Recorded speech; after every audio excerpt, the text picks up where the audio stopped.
বিএনপির মুখে অন্য কারোর বিরুদ্ধে দুর্নীতির অভিযোগ এটা মানায় না। পৃথিবীর সব দেশেই কম বেশি দুর্নীতি হয়।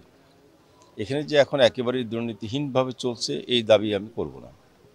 তবে বিএনপির মুখে অন্য কারোর বিরুদ্ধে দুর্নীতির অভিযোগ এটা মানায় না।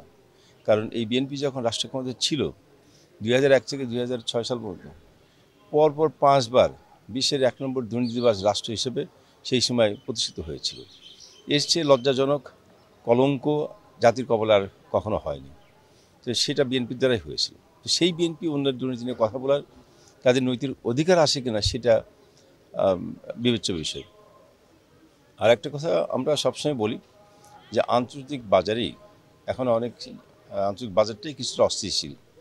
বিশেষ করে রাশিয়া ইউক্রেন যুদ্ধের পরে এবং তার আগে ২ বছর করোনা কালীন মহাদুর্যোগের কারণে সারা বিশ্বে অর্থনৈতিক একটা মন্দা এবং বাজারটা অস্থিতিশীল ছিল।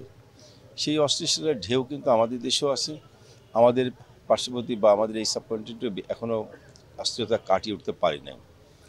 আর আমাদের দেশের এর পাশাপাশি আরেকটা সমস্যা হলো যে কিছু অসাধু ব্যবসায়ী আছেন, তারা সুযোগ বুঝে সেই ঝোপ বুঝে কোপ মারার মতো তারা সুযোগের অপেক্ষায় থাকেন। কখনো দুর্বলতার সুযোগটা পেলেই তারা অতিরিক্ত মুনাফার জন্য নানান ছলচাতুরি করেন, কৌশল অবলম্বন করেন, যার কারণে আমাদের বাজারটা অনেক ক্ষেত্রেই নিয়ন্ত্রণ করা খুব কঠিন হয়ে যায়। তবে সরকার এ ব্যাপারে কঠোর পদক্ষেপ নিয়েছেন। আমরা আশা করছি সরকার এই সিদ্ধান্তগুলা সরকার সংশ্লিষ্ট দপ্তরগুলা তারা যথাযথ বাস্তবায়ন করার জন্য দুর্নীতি দমন করা এবং এই বাজারকে নিয়ন্ত্রণ করার জন্য কঠোর পদক্ষেপ নেবেন, এটা সবার প্রত্যাশা। না, এটা আসলে ওইভাবে ঢালাও করে বলার কোনো সুযোগ নেই, কারণ সরকারের কোন মন্ত্রী এমপি চালের ব্যবসার সঙ্গে জড়িত আছে এটা আমার জানা নেই।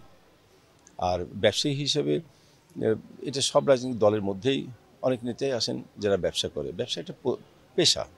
মানুষ যখন ওকালতি পেশা আছে, চিকিৎসা পেশা আছে, প্রকৌশলী পেশা আছে, সেই হিসাবে ব্যবসাটা পেশা। সে ব্যবসা করতেই পারে যে কোনো। আর ব্যবসায়ী হিসাবে রাজনীতি করতে পারবে না এরকম কোনো আইন কোথাও নাই, পৃথিবীর কোনো দেশেই নাই। অতএব একজন ব্যবসায়ী হলেই যে সে সব অনৈতিকতার ধারকবাহক হবে এটাও ভাবার ঠিক নয়। ঢালাওভাবে এরকম অভিযোগ করার সুযোগ নেই। পৃথিবীর বহু বড় বড় ব্যবসায়ী প্রতিষ্ঠান আছে যাদের নীতি নৈতিকতা অন্য যে কোনো তুলনায় অনেক ছাড়িয়ে গেছে। আমাদের যদি পার্শ্ববর্তী রাষ্ট্র আমরা ভারতে দেখি, টাটা গ্রুপ তারা যে পরিমাণ নীতি নৈতিকতার কাজ করে, ব্যবসা করে যাচ্ছে, যেভাবে মানুষকে গরিব মানুষের পাশে দাঁড়িয়ে অনুদান দেয়, এটা বিশ্বের নজিরবিহীন। এরকম অনেক গ্রুপ আছে ব্যবসায়ী।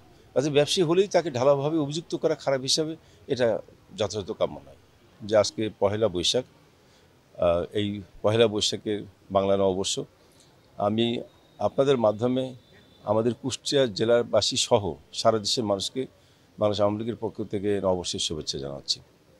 এবং আমরা আশা করি যে আজকের এই নববর্ষের দিনে অতীতের সকল গ্লানি অতীত সব ধুয়ে মুছে আমরা সামনের দিনে নব উদ্যমে নতুন জাগরণে আমাদের এই দেশ এগিয়ে যাবে, এটা আমাদের প্রত্যাশা।